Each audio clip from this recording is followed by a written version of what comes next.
British Chancellor George Osborne has been criticised for making a disputed claim that he halved the money owed to the EU by factoring in Britain's budget rebates in Europe. But Osborne today defended himself, saying it had not been clear before talks in Brussels on Friday that the rebate is going to be applied in full, and insisted he achieved a real win for British taxpayers. More on this report. After hours of talks with EU finance ministers in Brussels, British Chancellor George Osborne emerged what seems to be victorious. Yesterday he held an agreement which meant the UK would pay a lower sum of £850 million from the original £1.7 million by next September and interest-free. Rules of the European Union, so this never happens again. Yet many inside and outside the UK are sceptical as to whether this deal is an achievement at all. Labour Party's Ed Balls was least impressed. But what the British people want to know is this £1.7 billion bill, as explained 2 weeks ago, still going to apply? And for all the spin from George Osborne, he's not reduced it by a penny. That's what the Austrians say, that's what the Dutch say, it's what the Irish say. Even the Conservative MEP, Mr Hannan, is agreeing with me. This is smoke and mirrors. Nothing's changed. The main issue is surrounding the rebate on the bill.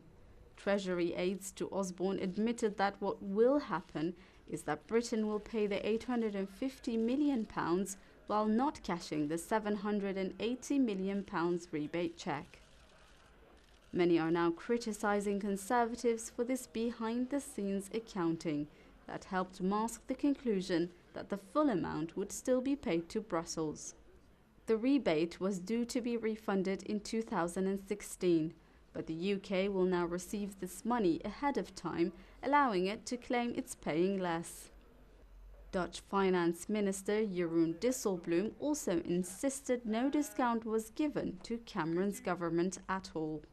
I can't confirm the British figures. The only thing I know is that the UK has a right on a rebate, which they have had for a very, very long time. And of course, this mechanism of rebate will also apply on the new contribution. So it's not as if the British have been given a discount today. The old mechanism of the rebate will also apply on the UK contribution, which will increase.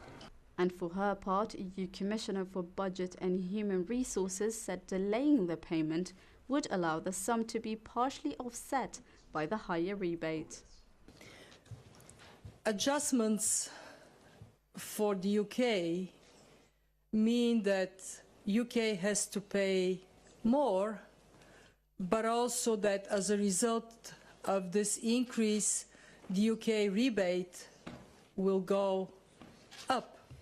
And in that sense, if we take our preliminary calculation, and I want to stress preliminary calculation, we believe that it would be somewhere in the order of €1 billion.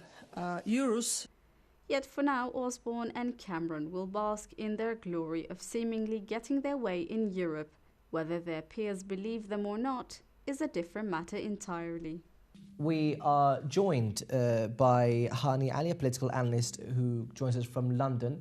HANI, thank you very much for joining the bulletin. Firstly, so the Treasury argues that it was never clear that the rebate would be paid in full.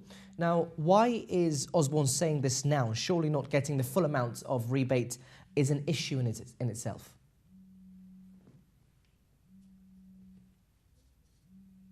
Mr. Ali? Especially at the current sentiments of anti-Europe, movement that's happening in the UK, even a pound will make a big issue now, paying into the EU. The other fact is that there's an achievement that Osborne has made, which is delaying the payment by up to a year and not accruing interest meanwhile. On the other hand, they wanted to make it appear as a more significant as it is by saying that it's going to be halved, and actually it's not going to be halved. However, they will get the rebate almost at the same time that they make the payment, and normally this is not the process that happens in the EU.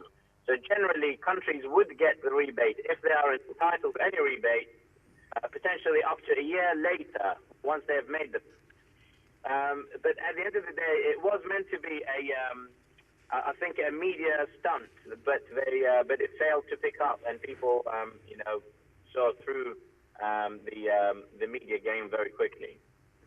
Now, Labour and UKIP have accused, or they are accusing Osborne of trying to spin away out of the disaster over the outrage on the bill. Now, is this the case? Do you think the Conservatives are facing a dilemma of keeping up to their promise of securing a good deal? Well, the Conservatives have failed in numerous occasions to keep their promises. And they also had an influence on them for them to break their promises to their voters as well. So as far as breaking the promises is concerned, the Conservatives are not new to this. However, this amount is due to a more exact and more accurate calculations, as they call it. And this is due from the 1995 up to 2013. A more detailed outlook on how the economy, the UK economy, has performed. So the fact that the amount, that the EU, as per the agreement between the EU and Britain, to continue to be a member of this EU club, if you like, the fact that this payment is outstanding, it's undeniable, and the UK cannot argue with this. And the fact that the amount that they have specified is undeniable. It was all about the payment, and they tried to get a concession or a discount, and they failed to do so. The amount must be paid because the UK, for now, is continuing to be part of the EU. This, however, could potentially open the doors and give a push to like I said, the anti-EU sentiment. This of whether the amount is £1 or £1 million on 2.1 billion euros or 1.7 billion pounds. Now, do you think Cameron Osborne's main concern in all of this is to prove that they made their way through the EU, like they've made a point? So I think one of the key issues is that Cameron was, as they call it, was ambushed 2 weeks ago because he didn't expect this. He particularly did not expect and did not want this because we got the elections, the general elections, just around the corner. And if anything, that's going to hit the Conservatives even more because that's how people gravitate towards the more far-right, like the UKIP and others, or potentially the BNP, the more extremist far-right side, and that will generally be taking off voters from the Conservatives. So, they try to get away from this and make it sound like a victory, at least at the point where we have the general elections, and then after that, even if they pay the full amount, I don't think it would have mattered a great deal.